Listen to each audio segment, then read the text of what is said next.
Olá, meus alunos, tudo bem? Espero que estejam bem. Em nome de Jesus, espero que todos estejam tranquilos, estejam bem, passando bem nesses momentos aí de dificuldades.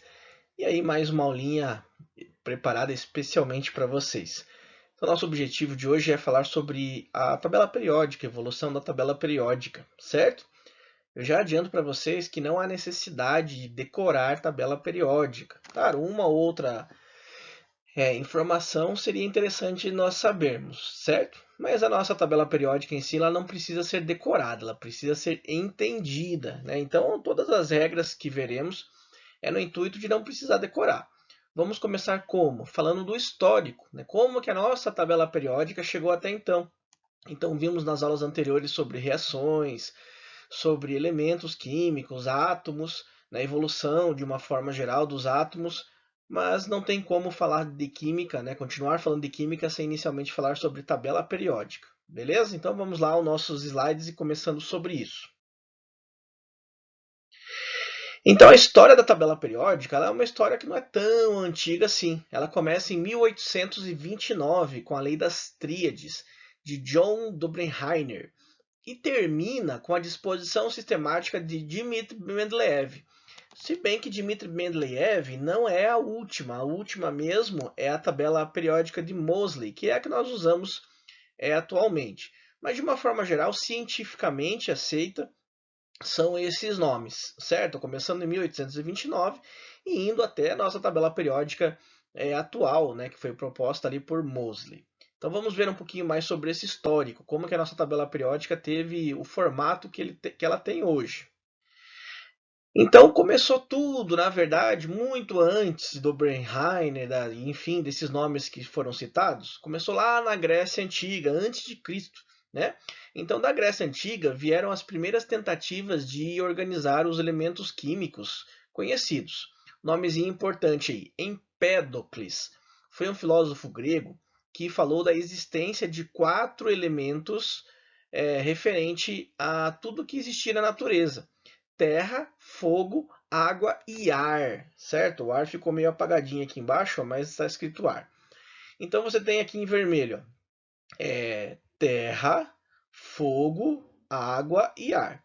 Então essa pessoa, Empédocles, né?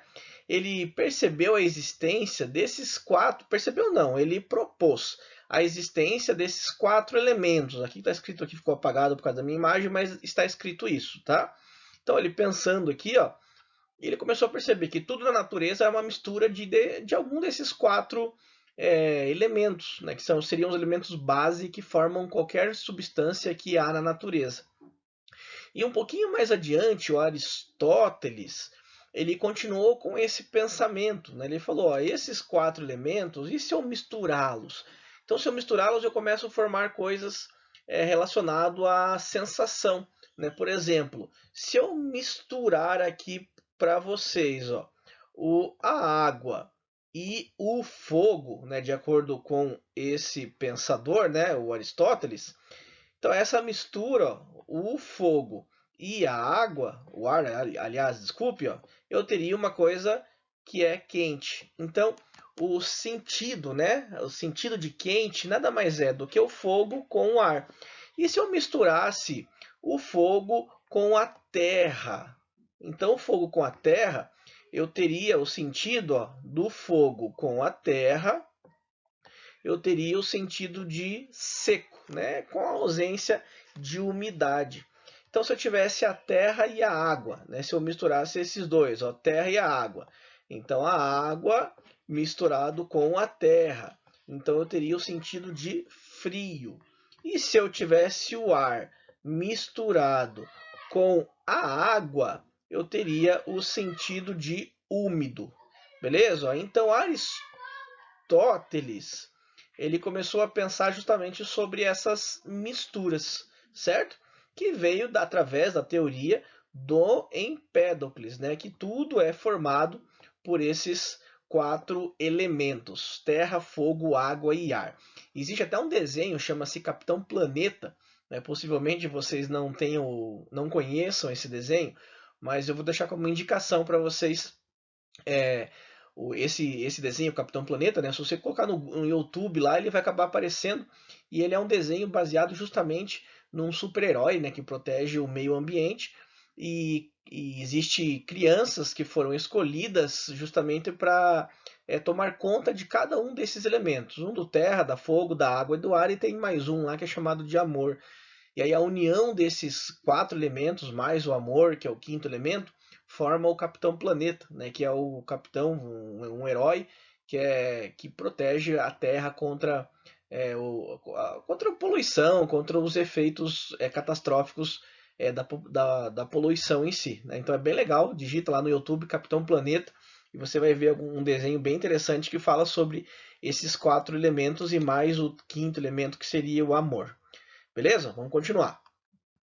E aí, um pouquinho posterior, 1780 a 1849, veio o Dobrenheiner. Então, o que esse Dobrenheiner fez? Né? Então, John W. Dobrenheiner.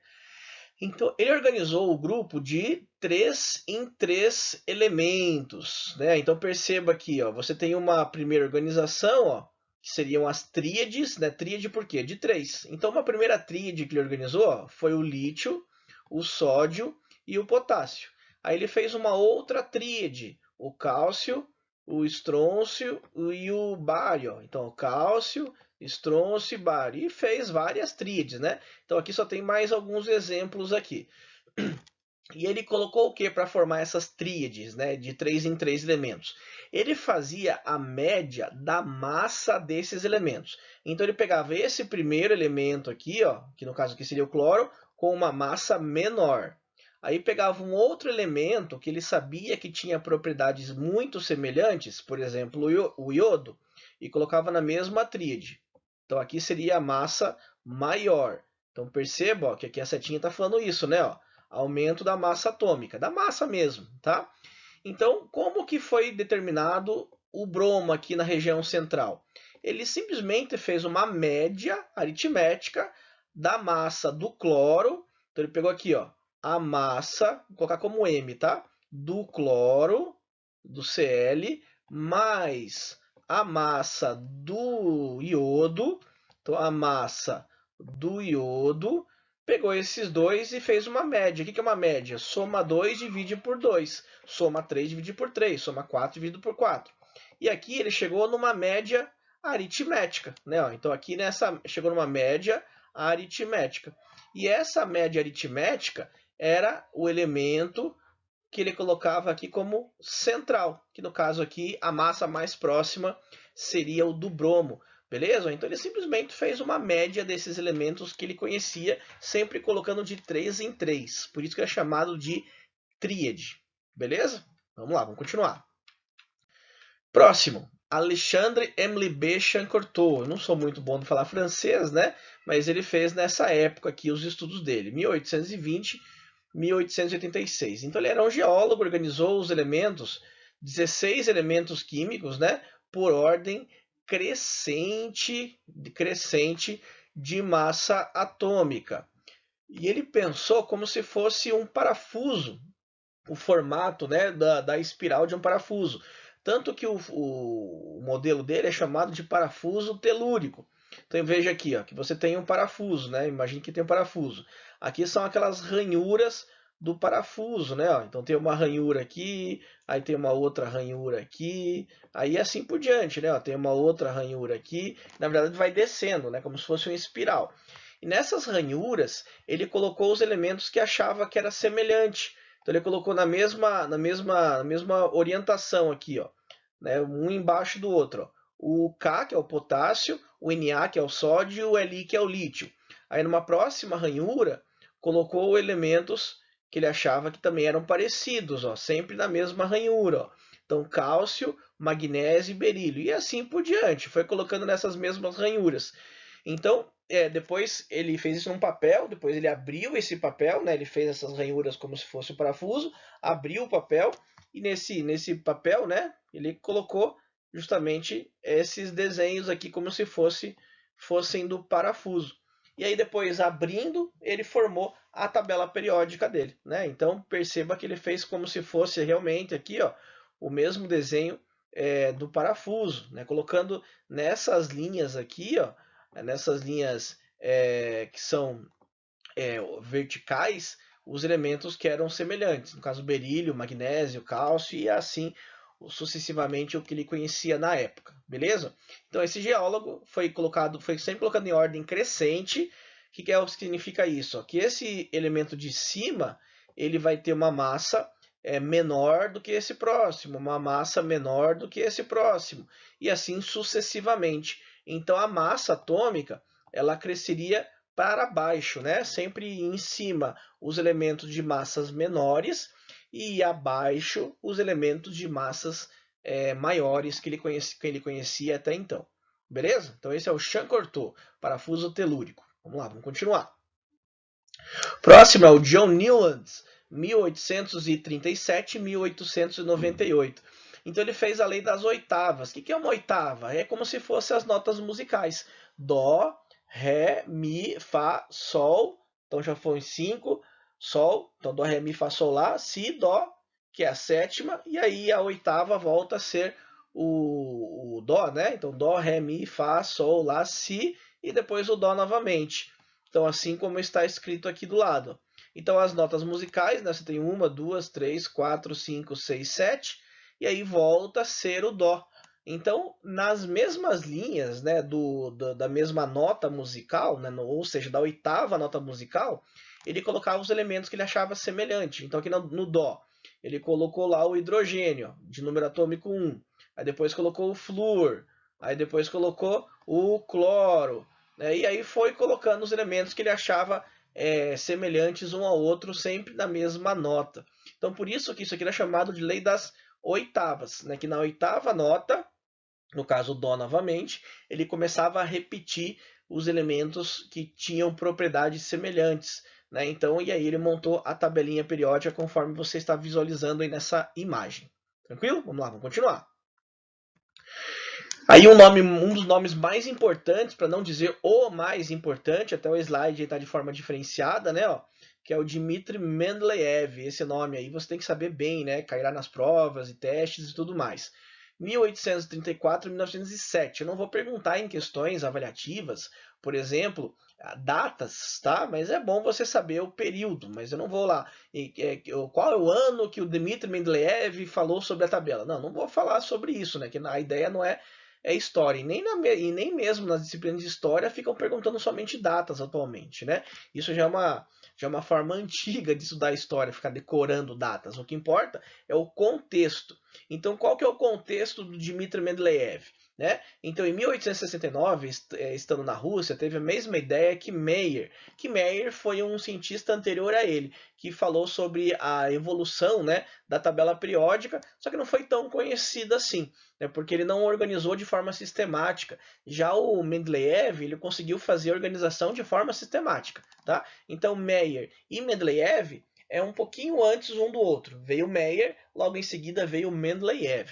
E aí esse Mendeleev ele organizou de forma meticulosa, de forma sistemática, um quadro periódico onde os 63 elementos que ele conhecia na época eram organizados de acordo com as suas massas atômicas, crescente.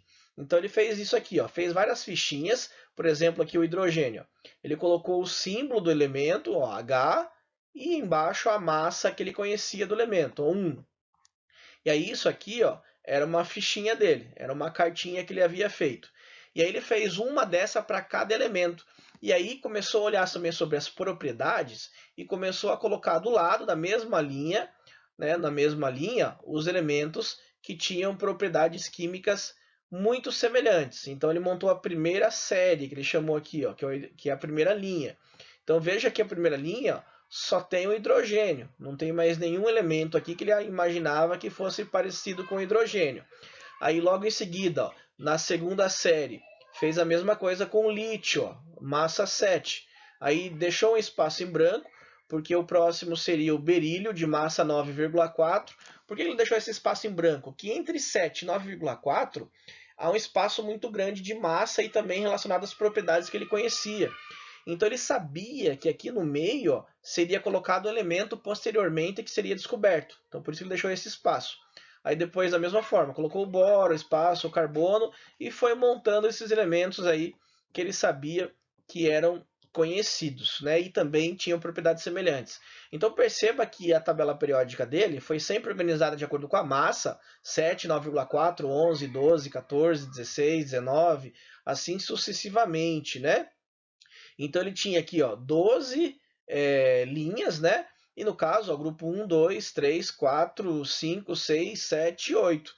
E 8 grupos. Então a tabela periódica dele era 12 por 8, 12 linhas e 8 colunas. Ele colocou esses elementos todos. Esses elementos que estão em interrogação aqui, ó, perceba que tem vários na tabela periódica dele, eram elementos que eram conhecidos, porém ainda não tinha nome, consequentemente não tinha símbolo para eles, tá? Então sabia-se que na época, por exemplo, ó, tinha o elemento de massa 88, mas ainda não sabia-se o nome dele. Então ele deixava como uma interrogação, beleza? Então essa tabelinha que ele é considerado o pai da tabela periódica moderna, né, que é a tabela periódica que nós usamos atualmente, justamente porque a nossa tabela veio com algumas definições, alguns questionamentos que Mendeleev fez. Então ele é considerado o pai da tabela periódica moderna, embora a nossa tabela não seja essa, tá? Posteriormente, depois de Mendeleev, veio o Moseley. Então Henry Moseley, em 1887, 1915, né, aproximadamente essa data, né? Então, em 1913, fez importantes descobertas estabelecendo o conceito de número atômico, uma palavra que você não pode esquecer e deve saber o que significa. Então, número atômico, posteriormente falando, né, com a evolução dos modelos atômicos, foi colocado que isso é igual ao número de prótons no núcleo de um átomo. Então, nós sabemos hoje em dia que o átomo tem várias coisas. Entre elas, 3 coisas são muito importantes, que é próton, elétron e nêutron. Então, os prótons estão bem na parte central do átomo, que é chamado de núcleo. Isso começou lá com o modelo de Rutherford, certo? E aí, esse número atômico, que está na parte central, é chamado também de número de prótons. É como se fossem sinônimos. Então, tenha em mente isso. O número de prótons e o número atômico é a mesma coisa atualmente. E isso é como se fosse uma impressão digital. O que é uma impressão digital? Você, caso, por exemplo, tenha um irmão gêmeo, ou você conhece alguém que tem um irmão gêmeo, pode parecer igualzinho, mas se você olhar a impressão digital dessas duas pessoas, não são iguais. Deus fez nós como seres únicos. Por mais que sejamos parecidos com outras pessoas, nós não somos de forma nenhuma igual. Não existe ninguém igual a ninguém. Por isso que ninguém é superior e nem inferior a ninguém. Nós simplesmente somos diferentes, né? Deus nos fez assim. Deus gosta de agir de forma individual para cada filho que ele tem, no caso nós, né? Então, não existe nenhum ser, nenhuma pessoa igual a outra. Por quê? Porque a impressão digital, no mínimo, a impressão digital vai ser diferente. Da mesma forma, os elementos. Não existe nenhum elemento igual ao outro. E qual seria a impressão digital desse elemento? Seria o número atômico. Não existe números atômicos que sejam iguais de elementos diferentes. Se tem o mesmo número atômico, necessariamente se trata do mesmo elemento, exatamente o mesmo elemento. Então, como se fosse uma impressão digital, tá? Por que ele fez isso? Justamente para ficar mais fácil organizar, né? E ele fez toda uma organização, né, de acordo com o número atômico crescente agora, não mais como a massa de Mendeleev. Então, Mendeleev organizou de acordo com a massa atômica crescente. Só que aí o problema é que existem elementos que são diferentes, que têm massas iguais. A gente vai estudar isso mais à frente. E agora o Moseley pegou uma característica específica que não existe igual para elementos diferentes, que é justamente o número atômico. Tá? Então ele percebeu, o número atômico é 1, o do hidrogênio, é só o hidrogênio que tem o número atômico 1, não tem outro que tenha essa quantidade. O hélio tem número atômico 2, é só ele que tem número atômico 2. Se eu pegar o lítio, número atômico 3. Se eu pegar o berílio, número atômico 4. Se eu pegar o boro, número atômico 5. E é só ele que tem. Então ele começou a organizar a tabela dele de acordo com esse número atômico, né? E quando ele fez isso, ele teve essa organização aqui, ó, que você está visualizando aqui, que é justamente a nossa tabela periódica atual, que atualmente, né, ela tem 118 elementos conhecidos. Então, existem outros, professores? Até pode existir, mas conhecido e cientificamente comprovado são 118, né? Então, tudo que existe na natureza, tudo que Deus que fez, que nós conhecemos, né, são somente 118 elementos, sendo que esses elementos aqui de baixo, ó, esses da última coluna aqui, ó, dessa última linha que eu estou selecionando para vocês, a grande maioria deles foi feito em laboratório. São elementos artificiais. E eles também são elementos, a grande maioria deles, radioativos, né, usado para fazer várias coisas aí, como bombas nucleares, como tratamento de câncer, como, enfim, tem várias utilidades aí para radiação, produção de energia elétrica, né? Então tem várias utilizações. E aí, essas duas linhas aqui de baixo, ó, voltando a falar do histórico, foi o Glenn Seaborg, que descobriu os elementos transurânicos, que seriam os elementos do 94 ao 102. E em 1944, propôs a reconfiguração da tabela periódica, colocando a série dos actinídeos, abaixo da série dos lantanídeos. Só para você ter uma ideia do que se trata isso, essa parte de cima aqui, ó, cujo elemento é o La, é chamado de lantanídeo, e o AC são chamados de série dos actinídeos, a linha dele, tá? Ó, então esses aqui todos, ó, série dos actinídeos, e esses aqui todos são a série dos lantanídeos. E aí, né, o Glenn Seaborg propôs, descobriu esses novos elementos, e alguns foram até produzidos em laboratório, e aí colocou-se esses dois elementos, essas duas linhas aqui embaixo da tabela periódica. Nas próximas aulas você vai entender por que está embaixo. A ideia de hoje é só falar sobre histórico. E aí, juntando o Moseley com o nosso Glenn Seaborg, veio a nossa tabela periódica atual, conforme você está visualizando aí. Beleza, pessoal? Vamos lá, vamos continuar. E aí você tem um fluxograma de tudo o que eu disse. Ó. Então, tabela periódica é formada pelo quê? A tabela periódica atual, tá? É determinado por períodos, que são as minhas linhas. Quantas linhas que eu tenho? Se você visualizar uma tabela, você vai ver que tem 7 linhas. E é chamado de grupos. Grupos são as minhas colunas. Se você ver uma tabela, são 18 colunas. Essa tabela foi criada por quem? A tabela periódica, o pai da tabela periódica foi quem? Dmitry Mendeleev. Quando? Em 1869. Esses grupos contêm o quê? Os elementos químicos. Esses elementos químicos, eles têm igual número elétrico camada de valência. Não se preocupe com esses nomes, é só para você ter uma ideia de um fluxograma, com propriedades químicas semelhantes.